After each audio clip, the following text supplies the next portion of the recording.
What up YouTube, this is Steven Talbot, this is TalbyReacts. Today I want to talk about Andy Mineo winning a Whammy. What is a Whammy? Whammy is pretty much ESPN's big contest for best walk-up song in an MLB game. And so they did this real fan popular vote type contest where they paired 32 different songs against each other. And so one song that got picked was Andy Mineo's "You Can't Stop Me" song. And so in the first round, it got paired with Taylor Swift, and actually it won by like 96%. And so I guess the 116 came out and supported it, and which is actually kind of surprising to me that like Taylor Swift almost lost, because she's dominant right now. Like if you're not looking around music, like she is pretty much the real deal right now, and that's great to see. And then he also beat out Steve Austin's WWE song. And then I think in the final, he beat out Lynyrd Skynyrd's Kashmir song, which I think it's even at the 40th anniversary for this year. And so that's kind of a big deal.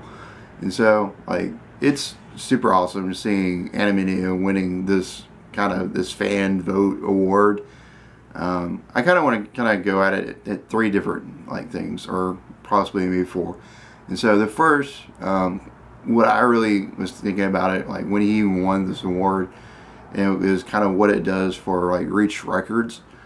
Like I was thinking about kind of before Andy Mineo, kind of what was happening, and like we see like Lecrae start reach records, and we see the 116 click. You know, we have Shobraka, we have Derek Minor, KB, Tadashi, and Tripoli, of course, and you know, they started good, you know, there's a good set of rappers, but there's no one, like, other than Lecrae, kind of, during that time, making a name for, like, reach records. They're solid rappers, of course, and they're making, you know, some good content, but there's no one in the barrel for, like, what I would consider, like, if you want to have a good record company, you have to hit home runs more than once. You have to hit them consecutively.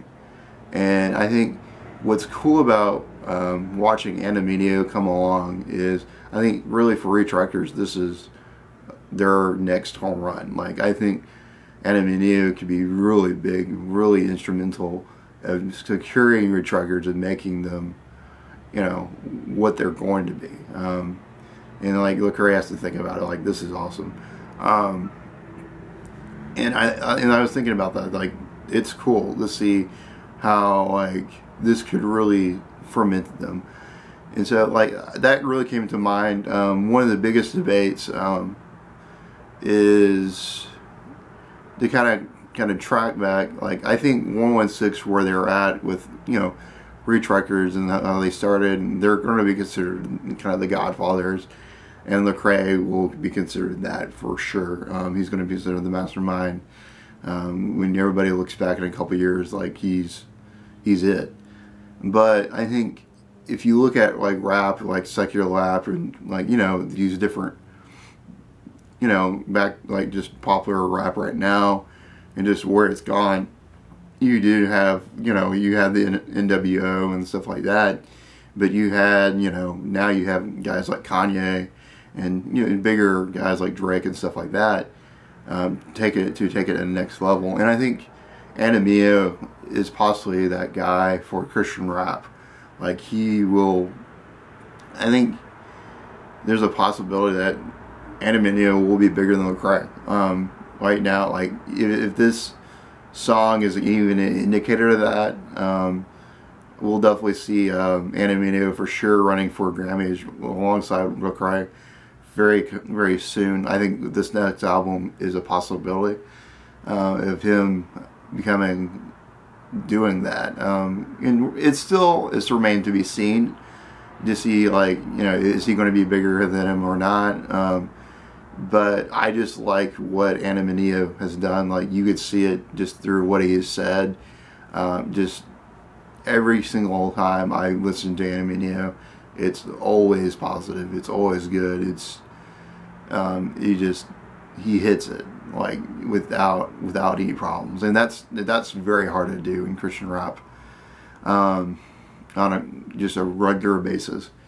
And so like there's one argument, and then kind of the third is like what I like to look at is what does this do for Christian rap as a whole? Like is this a meaningful award that they got?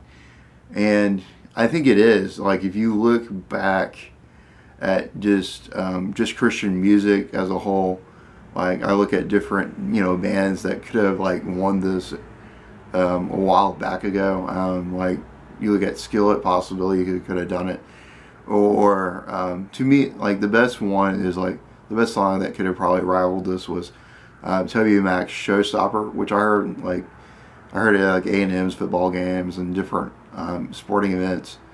But I don't think there is a song that actually compares. Like I think if I remember right, for Skillet they always went like maybe the second round or something like that.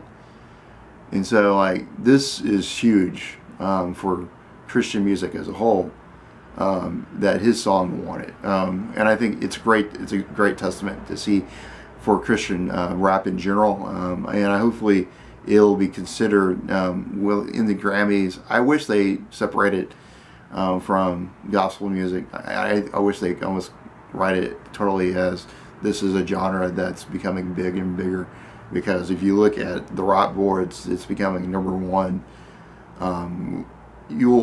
If you watch Andy Mineo's next album, shout out to him, like his new album will come out the 18th, which will take when that comes out, it'll probably be the #1 gospel music album, and probably for a week or two it may be the #1 rap album. And that's just exciting to see. And so just wanted to tell you kind of my thoughts about him winning this Whammy. It's real exciting to see that. I think there's always a lot of momentum that they're doing through that, and you can't stop me is basically the final message to it. And thank you for watching this video. I hope you liked it. What do you think about this? Is it important or not? And thanks, and have a good day.